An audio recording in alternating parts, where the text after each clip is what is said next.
From Keene in the Shire, the Liberty Media capital of the world, this is Daryl W. Perry, host of FPP Radio News for Thursday, November 16th, 2017. Silver is trading at $17.09 per ounce. Gold is valued at $1,280 per ounce. Bitcoin is trading at 2.6 cents, and the average price of Bitcoin is $7,405.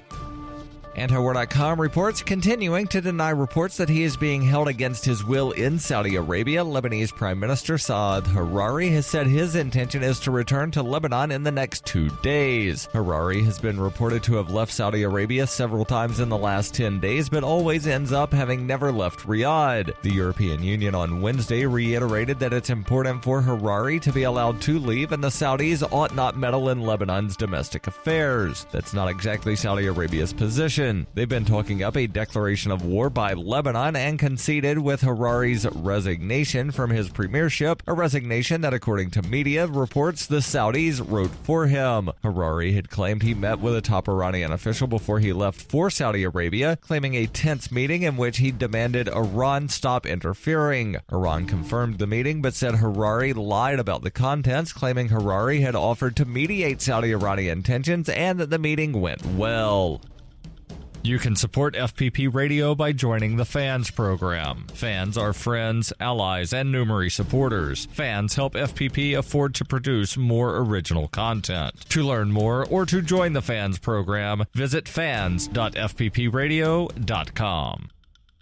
UPI reports a federal judge ruled Wednesday that the federal government cannot withhold law enforcement grants from the city of Philadelphia due to its status as a sanctuary city. U.S. District Judge Michael Belson issued a 128-page ruling stating a $1.5 million Department of Justice law enforcement grant cannot be withheld from Philadelphia because the city refuses to fully cooperate with federal agents to identify people who immigrated without appropriate documents. The city filed suit against Attorney General Jeff Sessions in August regarding the grant, which accounts for a portion of the city's $4.4 billion budget. Belson ruled that withholding the grant would cause irreparable harm as part of the funds are used by first responders who provide life-saving naloxone to victims of opioid overdose. Belson stated that Philadelphia should be able to deal with local issues as it sees best, finding the city did comply with a federal law banning municipalities from restricting contact with ICE. Belson wrote, in this case, given Philadelphia's unique approach to meshing the legitimate needs of the federal government to remote criminal aliens with the city's promotion of health and safety, there is no conflict of any significance. The city of Philadelphia rejects the title of sanctuary city, which is defined as a city that limits its cooperation with federal authorities who enforce immigration law, stating immigrants who commit crimes are arrested and charged. DOJ spokesman Devin O'Malley said officials were reviewing the ruling and determining next steps, pointing out Philadelphia's high murder rate as an example of sanctuary policies undermining law enforcement. Police Commissioner Richard Ross had previously testified most people who commit crimes in the city are natural-born Philadelphians, and Belson said the government had not been able to prove a link between the city's policies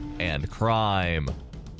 For over 40 years, Roberts & Roberts Brokerage has been a trusted source for buying and selling precious metals. Gold, silver, platinum, and palladium. They don't feed the banks. They're Bitcoin preferred and have removed the minimum purchase amount for all orders paid in the digital currency. Call Roberts & Roberts Brokerage today for knowledgeable advice on buying and selling precious metals and a forward-thinking approach to new technologies. 800-874-9760 or visit online at rrbi.co. Reuters reports 3 streets in Hollywood, Florida, named for Confederate generals, were changed to Freedom, Hope, and Liberty after a vote by the city's commission on Wednesday. The commission voted unanimously to change the names from Forrest, Hood, and Lee, named for the leaders of the Confederate Army, Robert E. Lee, and fellow generals Nathan Bedford Forrest and John Bell Hood. Officials did not say when the street signs would be switched. The planned change highlights a persistent debate in the U.S. South over the display of Confederate battle flags and other symbols of the rebel side. Several cities, including New Orleans, Dallas, St. Louis, and Lexington, Kentucky, have recently removed or relocated statues and memorials. In Hollywood, about 20 miles north of Miami, the issue led to 3 protests, 2 in support of the street name changes and 1 against. There were several heated city commission meetings, the most recent in late August when the city voted that the streets would be renamed. This has been FPP Radio News, online at fppradio.com.